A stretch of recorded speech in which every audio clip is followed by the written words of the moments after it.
The story of Lil Jeff and Lil Scoom89. Lil Scoom and Bloodhound Lil Jeff were making noise in the drill scene. Lil Scoom and Bloodhound Lil Jeff were making noise in the drill scene. But then they both ended up getting killed exactly a month apart from each other. Fans have no idea how wild and brutal the story behind the scenes really is though. So today we're breaking the whole thing down.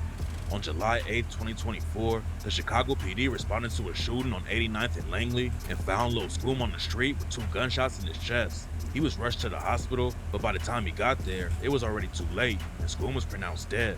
While the doctors were trying to save Scoom, the cops were getting into a shootout with the dude who allegedly killed him.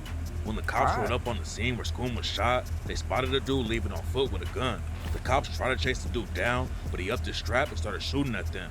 They even called in a SWAT team to help catch the shooter, but he still ended up getting away. Yo, nah. Yo, what? Y'all sending SWAT teams? Y'all sending SWAT teams and y'all still not catch them? Yo, y'all police, bro. No. Y'all police. Scoom wasn't the only one who got hit up. At this point, bro, Chicago police, they'll just be hiring anyone, bro. They'll hire anyone. So, according to reports, Scoom and his homie Lil Will were together when the shooting went down. They allegedly hopped out of a whip and started pressing the dude on the street. Oh my god, bro. And that's when the other guy upped his strap and always shot when both I'm of them. recording, too. Scoom and Lil Will were both allegedly active in the trenches. And on the track Nightcrawler, Scoom raps, Lil Will clutching the chop, trying to catch us the op and jump out and let that bitch spit. After the cops found Scoom, Lil Will was found in an Uber with gunshots in both of his legs, but he made out of the situation alive. There are a lot of rumors flying around about how Lil Scoom got killed.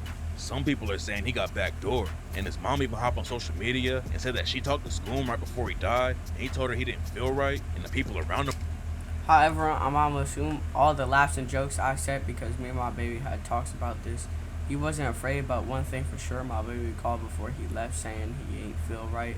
I love you, son, forever. And after it's like, that's sad. Were acting weird. A lot of people were spreading the rumor that Scoom got set up by a girl he knew named Nene Brooks. The girl even started getting death threats over the situation, but Scoom's mom said the story was all cap. According to her, Scoom got killed by someone he knew and said that they got him comfortable enough to snake him. And just 3 days before he was killed, Scoom posted on Facebook about getting set up. Nobody knows who killed Scoom yet, but it definitely don't sound like it was an op. According to witnesses, Scoom was arguing with the dude who shot him. If it was an op who ran down on him, they wouldn't be talking to Scoom before they shot him. So it makes more sense that he knew the shooter. What makes the situation even more tragic is that Scoom was on his way out of the streets and into the music industry. Lil Scoom had only been in the rap game for a year before he died, but he was already getting some major buzz on his name and signed a deal with Columbia Records. He was running up big numbers with tracks like Need for Speed, Nightcrawler, and In Scoom We Trust. And one day before he died, Scoom had his first major interview with DJ UTV. In the interview, Scoom talks about all the violence in Chicago and said that social media was getting people killed. You ain't gonna see me do much of us shit. A lot of people was dying because of social media. They letting that shit get to their head. People are though. Scoom said he started robbing. People are dying because of it. Like, that's crazy to think about. And like, some people are so young too. Like, they just stealing cars when he was a kid. Then around 15, he really got active. He lost 2 homies back to back when he was 16, and it seemed like Scoom was trying to make it out of the streets. And what makes the situation even crazier is that Scoom was shot exactly 1 month after his homie Bloodhound Lil Jeff got killed. Lil Jeff was one of the hottest new rappers in the drill scene. He hadn't been dropping music for long at all, but all of his videos were running up big numbers, and he even had a co-sign from G Herbo.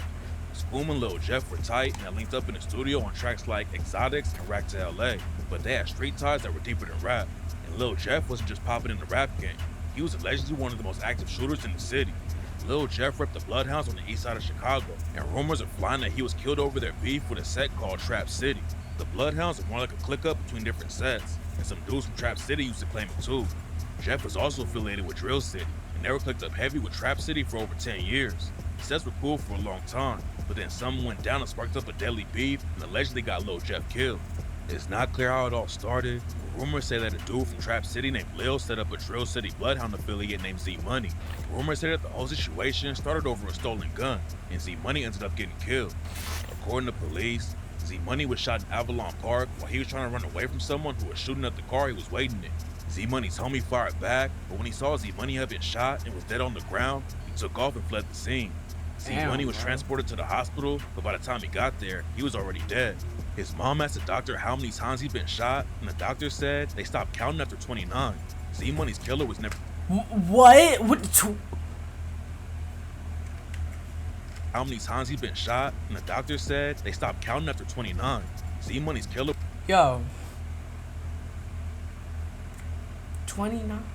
They stopped counting. No, they said they stopped counting after 29. Yo. What did bro do? Yo, like, you shoot him. If you see him on the ground, like, he probably already dead. You just walk up to his body and start shooting him, like, 20 more times? Like, what did bro possibly do? What could he have possibly done? Like, did he pull up to your house and, like, snatch your girl from you? Like, it's not, yo, he probably made a diss on him too. Like, it's not that deep, little bro. It really isn't. Killer was never found, but it was allegedly someone in Trap City. Z Money's death had a huge impact on Lil Jeff and caused a massive wave of. What do you mean stop pausing it? Yo. What do you mean stop pausing it? I am a content creator. I'm supposed to give y'all my opinion on stuff. What do you mean stop pausing it? How about you go watch the video yourself? Violence on the east side. Lil Jeff was already active, but he said that Z Money's death was what really turned him up. These niggas, I ain't gonna lie, my homie dad, that's on my face, she's right here. Z Money? Yeah. It was super these niggas after that.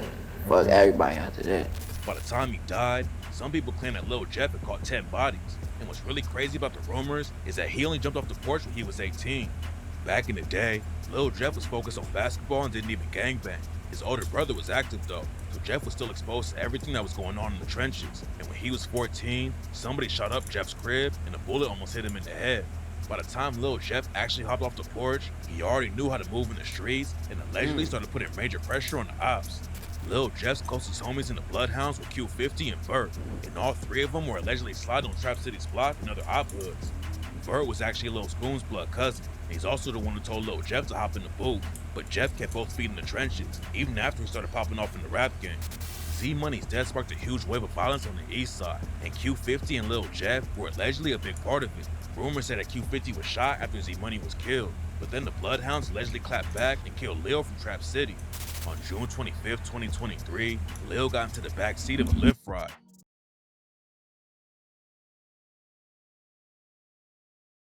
The ops were already on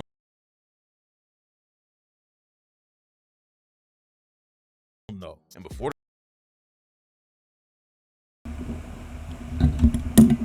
the driver could pull off, someone walked up to the back of the car and shot Lil to death. After Lil died, Lil Jeff went on live and started pounding him. And on the track, Lil Jeff rapped, "For Z Money we got back, ain't take too long, bitch, I'm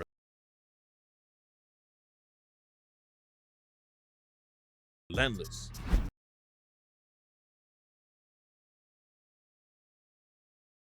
Trap City was. Sorry, chat. Something's going on. I get spam messages. The only offset that Lil Jeff was allegedly putting pressure on though. And a few months after Lil died, Lil Jeff was allegedly involved with a brutal shooting that left BKN. And Lil Jeff can even be spotted in videos with BKN members. But according to rumors, some dudes from BKN set Lil Jeff up and stole his watches. After that, Lil Jeff allegedly slid on BKN and took out two of their members. On January 26, 2024, Monty and Lil Rob were standing outside of their high school when two shooters hopped out of a whip and started letting off shots. Nobody was ever booked for the shooting, but rumors say that Lil Jeff was involved with the hit. And on the track he allegedly self-snitched when he rapped. Them niggas did what they did and had to pay the consequence. Still hop out blasting when I'm sliding, and I be driving this thirsty shit. You would think a nigga bapping if I told you about what I did. And just walked in Liz for 2 hats, really stepping in blood. Niggas know how it get. He ain't get a chance to run, can't say that he tripped. Bounced out with 4 sticks, 2 niggas got hit. Rumors said that Q50 was on the hit too. And some people think Lil Jeff confirmed it. He rapped, "I'm everything they talk about. Slimy dude, I'll walk you down. With Q50, that's my round. 50 shots to clear the crowd. I'll take you down, chalk you out." Lil Jeff even went live on IG and basically confirmed he was the one who took out Monty and Lil Rob. It's not clear how many bodies Lil Jeff actually caught, but some people say it was like 10. He talks about killing ops all the time on IG Live, and at one point he even said he was gonna start teaching other dudes how to kill. I'm taking the killing school. class Yo, start what? next week. You gotta at least have 2 bodies though, for I ain't. Man, would you shut up? Yo. Just leave the live stream, bro. Like, I don't understand people these days, bro. Ain't coming with no, if you ain't got shit, I can't work with no beginners, folks. The Bloodhound's beef with Trap City is probably the most active right now, but they've also got issues with a set called A-Tray Mob, and rumors said that Q50 and Lil Jeff took out a dude from their hood named Khalil. Khalil was in an alley near the 10800 block of South Indiana Avenue when he was shot in the neck. He was rushed to the hospital in critical condition, but later died from his injuries. There aren't a lot of details about what happened to Khalil, but after he died, Lil Jeff went on IG Live and said he had 11 bodies now. Fuck that shit, that's 11. Back in March 2024, Q50 said he had killed 7 dudes. Then after Khalil was murdered, Q50 went on Facebook and said his score was up to 8. Nobody knows how many bodies Lil Jeff actually had. But what happened next proved that he wasn't just rapping and talking about sliding on the ops. On June 8, 2024, Lil Jeff and some other alleged Bloodhound affiliates slid into Trap City's hood and started letting off shots. It's not clear exactly how it went down, but this is the story according to some sources. Lil Jeff and his homies hopped out of a whip and started shooting at someone in front of a crib. The other side started busting back, so Lil Jeff's homies fell back. Lil Jeff didn't back down though, even with the shots coming at him, and he started chasing the dude right up to the front of the house. That's when someone inside the crib came out and started shooting Lil Jeff. He got hit 19 times, and there wasn't any way he was gonna make it out of there alive. According to rumors, the dude who shot Lil Jeff was arrested, but the cops let him go because they called it mutual combat. Mutual combat basically means people can fight on equal terms, and if one of them dies, the other person won't be charged with murder. It's pretty rare to see the cops let someone off for mutual combat, but it's happened in Chicago before. Back in 2021, 2 sets of the Four Corner Hustlers got into a shootout, and 5 of them were arrested, but the cops let them all go. After Lil Jeff was killed, Burr allegedly put up a memorial for him. Then right after it got put up, some dudes from A-Tray Mob came through and destroyed it. Messing with the memorial was a bad idea though, because right after it happened, 2 A-Tray affiliates were shot and listed in critical condition. It's not clear if Bloodhound was clapping back for Lil Jeff though, because A-Tray has other ops too. But rumors said the shooting happened because of the video they posted destroying Lil Jeff's memorial. Lil Scoom also posted back-to-back Instagram stories about Lil Jeff after he died, showing photos of them together with the caption, "Damn brother, this shit don't feel real," and "I love you, I'm gonna be with you real soon," which is pretty tragic since Scoom would be dead about a month later. A lot of people thought Lil Jeff was gonna be the next star in the drill scene. Wait, so he kind of foreshadowed his death? Wait, he kind of foreshadowed his death because he said he was gonna be home soon. He's gonna be with them soon. Yo, I'm slow. He was running up big numbers every time he dropped, and his name was buzzing everywhere even though he'd only been dropping music for a little while before he died. But while fans were rocking with the music, a big reason Lil Jeff had so many eyes on him was because of how wild he was.